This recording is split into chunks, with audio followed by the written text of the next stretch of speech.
আজকে বাংলাদেশের প্রতিটি গ্রামে, প্রতিটি বাজারে, প্রতিটি গঞ্জে, প্রতিটি শহরে ঈদের জামাত অনুষ্ঠিত হচ্ছে। আমরা জাতির পক্ষ থেকে জামাতে যারা যেখানে শরীক হয়েছেন তাদেরকে ঈদ মোবারক জানাচ্ছি। একটু জোরে বলেন, তারা যেন সবাই শুনতে পায়। যারা ঈদের জামাতে শরীক হওয়ার সুযোগ পান নাই তাদেরকেও আমরা ঈদ মোবারক জানাচ্ছি, সেটাও ঈদ মোবারক। আমাদের মা বোনেরা, মহিলারা যারা ঘরে আছেন তাদেরকেও আমরা জাতির পক্ষ থেকে ঈদ মোবারক জানাচ্ছি।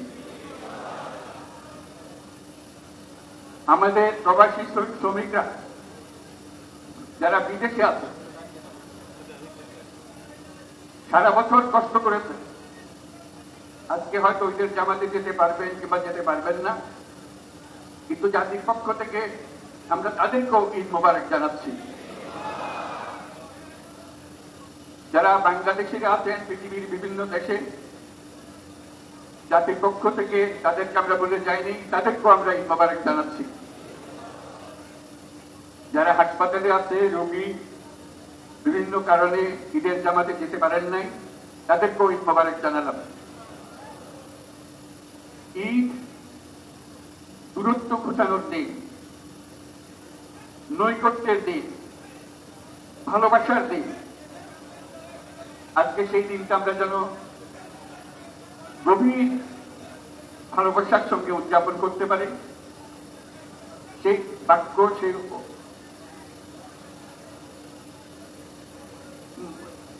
মেসেজ আমরা যেন সবার কাছে পৌঁছে দিতে পারি।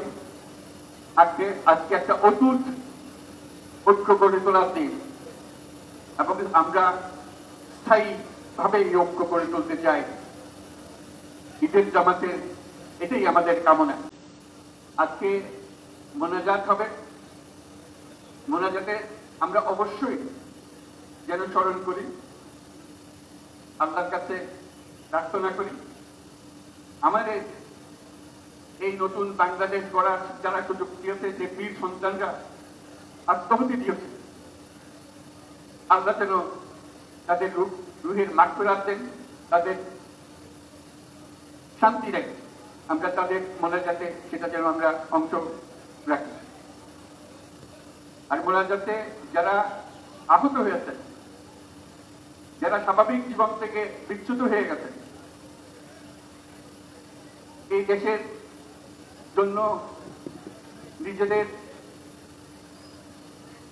স্বাভাবিক জীবন ত্যাগ করতে যারা বাধ্য হয়েছে, তাদের স্বাভাবিক জীবন যাপনের ক্ষমতা দেওয়ার জন্য, রোগমুক্তির জন্য আল্লাহর কাছে যেন আমরা প্রার্থনা করি। আজকের দিনে আমরা প্রার্থনা করি, যে নৈকট্য আজকের দিনে আমরা শুরু করলাম, এই নৈকট্য এবং এই ঐক্য